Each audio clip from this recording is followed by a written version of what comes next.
ఒక పసిపాప ప్రాణాలు 2 నెలల పసిగుడ్డు ప్రాణాలు పోయిన తర్వాత మాటలు రాక గుండె బరువెక్కిన పరిస్థితి వాళ్ళ రాష్ట్రంలో ప్రతి ఒక్కరికి ఉన్నది. ఇందులో రాజకీయాలు మాట్లాడాల్సిన సందర్భం ఎంత మాత్రం కాదు. కానీ కుటుంబానికి న్యాయం జరిగే విధంగా కొట్టడాల్సిన బాధ్యత మాత్రం అటు మీడియా మీద ఇటు మరి ప్రజలుగా సమాజంలో ఉన్న మనందరి మీద కూడా ఉన్నది. జరిగింది ఏంది అసలు? ఏమడిగింది ఆ పసిగుడ్డు? కొమ్మెరలో మల్లన్న జాతర జరిగితే ఆ మల్లన్న జాతరలో దర్శనం అడిగింది. దేవుడికి దండం పెట్టుకునే అవకాశం అడిగింది ఆ తల్లి చంద్రకళ. అడిగితే దేవుడి దర్శనం అడిగిన పాపానికి, దేవుడికి సేవ చేసుకునే, దేవుడిని దర్శించుకునే అవకాశం ఏమని అడిగితే ఇవాళ జరిగిన దాడి మానవత్వానికి మచ్చ. నిజంగా చెప్పాలంటే ఈ తెలంగాణ సమాజమే తలదించుకునే ఒక దుర్మార్గమైన ఘటన మన కొమ్మెరలో జరిగింది. ఒక్కసారి ఆలోచించమని చెప్పి నేను కోరుతా ఉన్నా ఇక్కడికి వచ్చిన మిత్రులందరినీ. మనం నిజంగా ఏ టైంలో ఉన్నాము, ఏ శతాబ్దంలో ఉన్నాము, జరుగుతున్న ఈ పరిస్థితి ఏంది ఒకసారి ఆలోచన చేయాలి.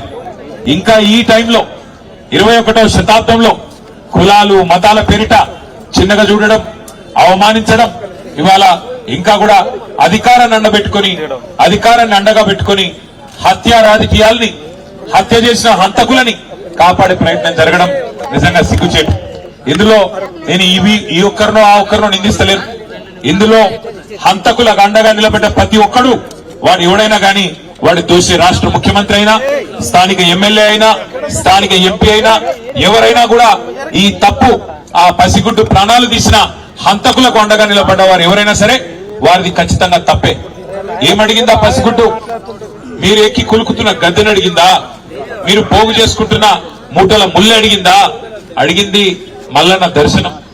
దర్శనానికి పోతా అంటే ఇవాళ కులం పేరుతో దూషించడమే కాకుండా గణేష్ మీద దాదాపు 20-25 మంది దాడి చేసి తన్నినంత చోట తన్నకుండా తన్ని చివరికి ఆ తమ్ముడిని ఇబ్బంది పెడితే, అన్నా ఈ పసిగుడ్డు ముఖం చూసన్నా ఇడిచిపెట్టానన్నా, మావాడు ఒక్కడున్నాడు, మీరు 20 మంది తంతున్నారని చెప్పి ఆ అమ్మాయి మౌనిక వచ్చి ఆ పసిగుడ్డునన్నా ముంగట పెడితే దయగలుగుతుందేమో, మానవత్వం అనేది ఉంటే మనిషిలో ఆ పసిపిల్ల ముఖం చూసన్నా ఊకుంటారేమో అని చెప్పి ఈ అమ్మాయి మౌనిక వచ్చి వాళ్ళని ప్రాధేయపడ్డది, బతిమలాడింది.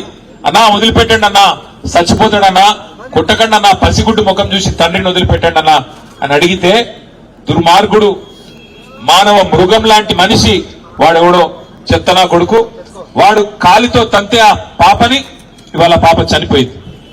ఇట్లాంటి మానవ మృగాల్ని మరి శిక్షించాల్సిన పోలీసులు ఏం చేస్తున్నారని నేను అడుగుతా ఉన్నా. మరి మౌనిక పోయి, గణేష్ పోయి, మా బిడ్డ మీద దాడి జరిగింది, మా మీద దాడి జరిగింది, దయచేసి కంప్లైంట్ తీసుకోండి అంటే, లేదు మీరు సరిగ్గా రాసియలేదంటాడట. నేను అడుగుతున్నా పోలీస్ అధికారిని, నీకు ఉద్యోగం ఇచ్చింది ఈ రాష్ట్రం, నీకు జీతం ఇచ్చేది ఈ రాష్ట్ర ప్రజలు, రేవంత్ రెడ్డి కాదు, ఆయన తొత్తులు కాదు.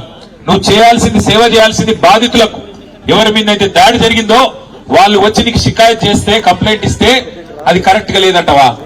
సోమోటోగా తీసుకోవాలి. నువ్వు తప్పు జరిగితే సోమోటో తీసుకోవాలి. సోమోటో అంటే నీ అంచట నీవే స్వచ్ఛందంగా తీసుకోవాలి. వాళ్ళు షికాయత్ చేసే అవకాశం కూడా ఇవ్వద్దు. కానీ నువ్వేం చేసినావు? ఇవాళ బాధితులు వచ్చి నీ తరపు నీకు ఫిర్యాదు చేస్తే సిగ్గు లేకుండా అధికార పార్టీ నాయకులకు ఫోన్ చేసి, అయ్యా మీ మీద కంప్లైంట్ వచ్చింది, మీరు వచ్చి కౌంటర్ కంప్లైంట్ ఇవ్వండి అని చెప్పి నువ్వే వాళ్ళను ప్రేరేపించి, సిగ్గు లేకుండా చేస్తున్న, వేసుకున్న యూనిఫామ్ కి విలువ లేకుండా, చేస్తున్న ఉద్యోగానికి విలువ లేకుండా, పోలీసు అనే ఒక గౌరవం కూడా కోల్పోయే విధంగా ఇవాళ మీరు వాళ్ళని కాపాడే ప్రయత్నం చేస్తున్నారు. ఆ పాప చనిపోతే పెట్టాల్సిన కేసు ఏంది? హత్య కేసు కాదా?